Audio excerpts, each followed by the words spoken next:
Downtown Norfolk getting ready to see some big crowds. Thousands of out-of-state hoops fans will be in town this week for the MEAC basketball tournament. And those new faces are potential new customers for our area restaurants and stores. News 3 reporter Anthony Sabella spoke with some local spots about what they're doing to welcome the out-of-towners. Live outside of Scope Arena this morning.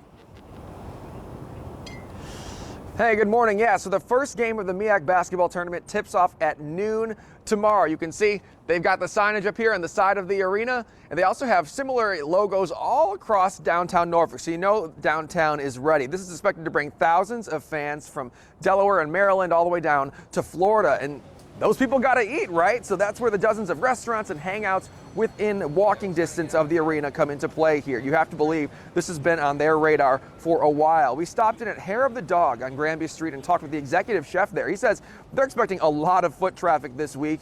In response, they're going heavy on the hors d'oeuvres while also adding dinner items like salmon and crab cakes to their menu this week. Staff-wise, too, all hands on deck. Being more sense of urgency, paying more to detail, and having your aces in your places in the kitchen. And being more comfortable with our front of the house, more communication. And we also stopped in at Selden Market. That's home to those unique shops and food stands that tourists really like to seek out when they come to a new place. They're getting ready for the tournament too. I'll tell you exactly how coming up on WGNT. Now, one thing that really didn't come up when we talked with local businesses was the coronavirus. But we know that the MEAC commissioner, he spoke to a newspaper in Greensboro, North Carolina, saying that the scope is going to have more sanitary stations this year than normal, both in those public areas inside as well as in the locker room. So they're ready for this for sure. I mentioned the first game of the tournament tips off at noon tomorrow.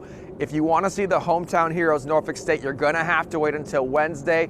The women tip off on Wednesday. That's when they're going to take the court, and then the men will follow up for their first game on Thursday. We're live here in Norfolk. Anthony Sabella, News 3.